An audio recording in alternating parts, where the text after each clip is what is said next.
President Obama will face an uphill battle going into the November election against Mitt Romney. And if you look at past presidential elections, he might have a hard time getting a landslide victory. Since 1916, only 7 presidents have won a second term, and their margin of victory has been steadily declining.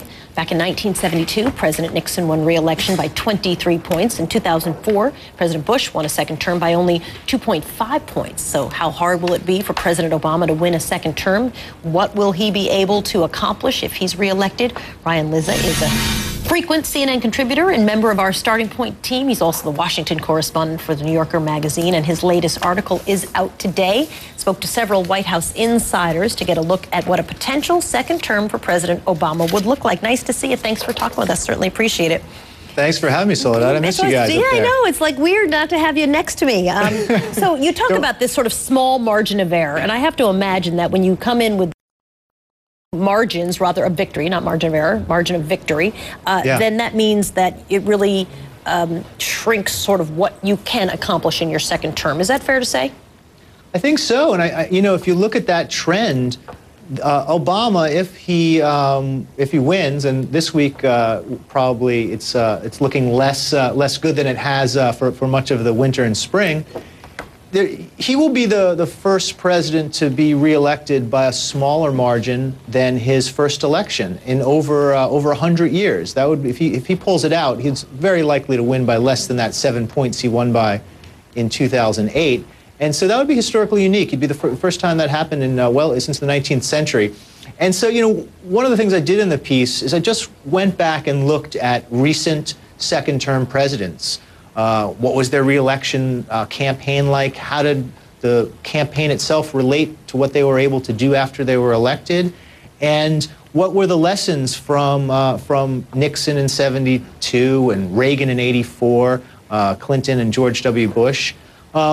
One of the main things that comes out of that, Soledad, is how you interpret your mandate, how you view that re-election. And what's gotten second-term presidents in trouble throughout history is viewing the second term as some sweeping mandate and over-interpreting the mandate from the voters. But you also write that you can't be great till you're reelected, obviously, and also it seems like you can't really be great unless you have 8 years, because it's very hard to get stuff done in the first 4 years.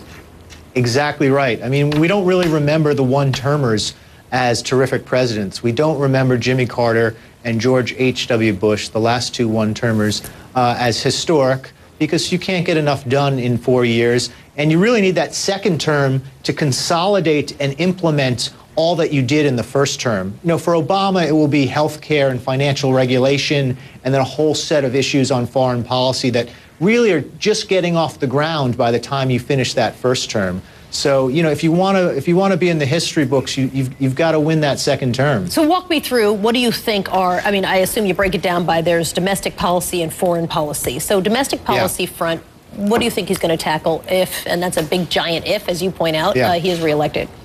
Well, the other weird thing about this is you get reelected and you really only have those first 2 years to do anything significant on domestic policy. After that, you kind of turn your attention to foreign policy, and people sort of start ignoring the president after that. As Bill Daley told me, Obama's former chief of staff, you know, after 2014, if Obama were reelected, nobody cares what he does.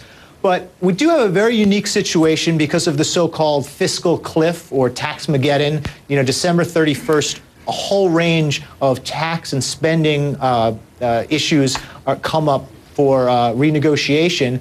And so, ironically, even though Obama may not, if he wins, he'll probably be by a very small margin, he does have this historic opportunity to weigh in pretty powerfully on the size and scope of government for decades to come. Because we all, I think everyone in Washington believes at the end of the year, they're going to have to put together some major tax reform and fiscal bargain to settle all those issues. So that will be the first thing he'll deal with no matter what. So this is a unique election in that we know the very first thing that Congress and the president are going to deal with after it's over.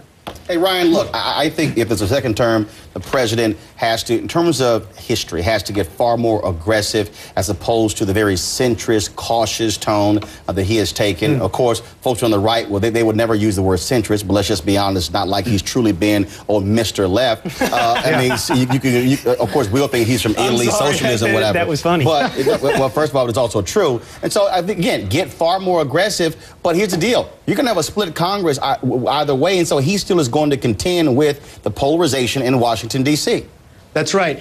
And frankly, Roland, I think, look, if the election were held today, Obama would probably win by a little bit. The Democrats would lose some seats in the Senate, and they'd probably pick up some seats in the House. So under that scenario, everything in Washington would be a little bit closer.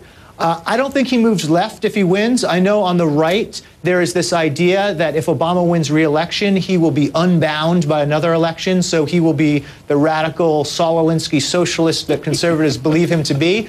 I think if you look at history, history doesn't really show that. History shows that in the second term, it's the first term, it's those first 2 years when you have a big sweeping victory that you can go play to your base. In the second term, usually you are safe to ignore your base because you don't have a re-election. And if you just look at Reagan and George W. Bush, Reagan was very careful in interpreting his mandate in '84, even though he won a 49-state victory.